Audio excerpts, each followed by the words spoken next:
Et ce qui a fait qu'ils avaient toujours espoir que nous revenions dans notre ancienne religion, parce qu'on ne les avait pas dit clairement que je m'étais converti, mais on les avait dit que certes notre mère avait changé de religion. Et il me conseillait des fois de convaincre ma maman d'être musulman, ou bien qu'en ce moment même j'étais musulman. Donc personnellement, ces épreuves, pour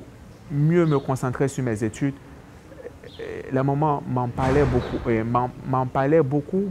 mais faisait de sorte que je ne les prenne pas en inquiétude,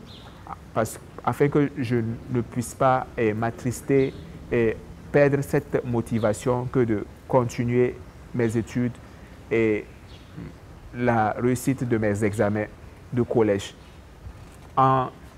Ensuite, dans ma classe, peu à peu, je disais à mes camarades que je ne pouvais plus faire comme eux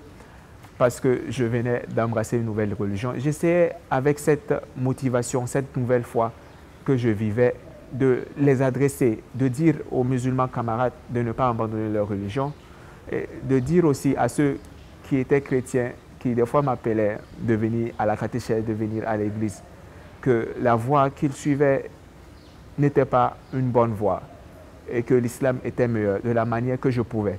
Mais ils ne me comprenaient vraiment pas, et pour plus de sociabilité, j'ai préféré me renfermer, ne plus aborder ce sujet et ne plus les aborder de manière expressive, jusqu'à ce qu'à la classe de 3e, nous avions par exemple des cours d'éducation religieuse et catholique, puisque en ce moment je faisais une école chrétienne, à confession religieuse chrétienne, et à l'heure où chaque matin nous devions faire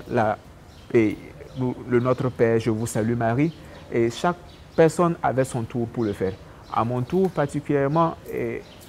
lorsqu'ils disaient eux, au nom du Père, du Fils et du Saint-Esprit, moi je ne faisais que dire au nom du Père et je continuais ma lecture de la prière. Parce que l'islam avant était, je crois qu'il n'y a qu'un seul Dieu et que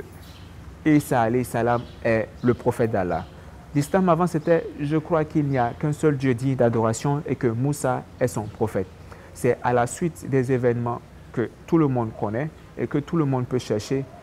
que les religions se sont altérées jusqu'à présent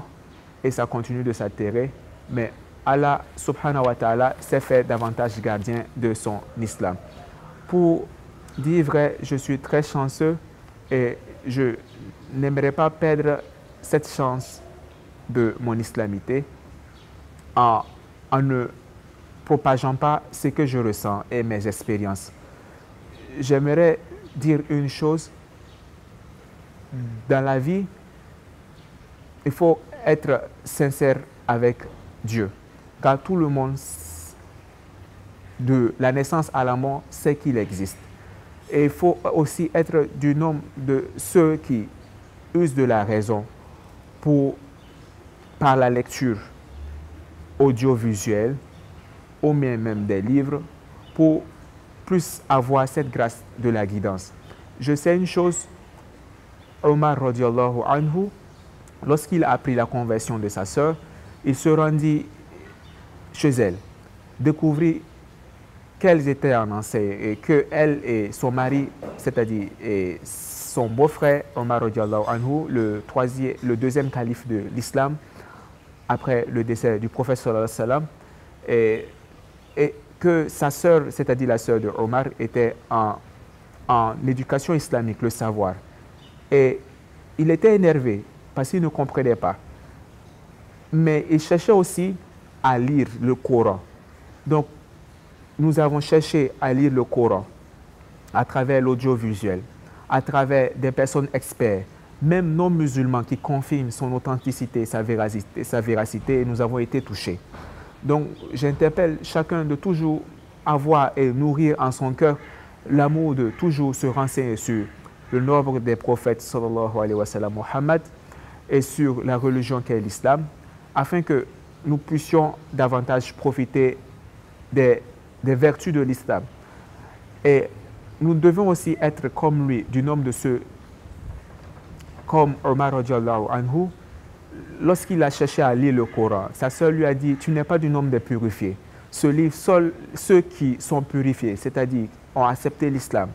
et veulent accepter l'islam, ont fait leur ablution et sont propres de corps, de vêtements et de cœur, peuvent toucher ce livre. Et il a dit, il a accepté, il a fait les ablutions et il a touché le livre, il a lu le livre et il s'est converti. Donc c'est par l'amour de la recherche du savoir, l'amour de la sincérité que nous comprenons davantage la vraie valeur d'Allah et de comment il veut que nous l'adorons, la vraie valeur du prophète sallallahu alayhi wa sallam et de sa mission à la suite des autres prophètes qui l'ont précédé, et surtout la valeur de l'islam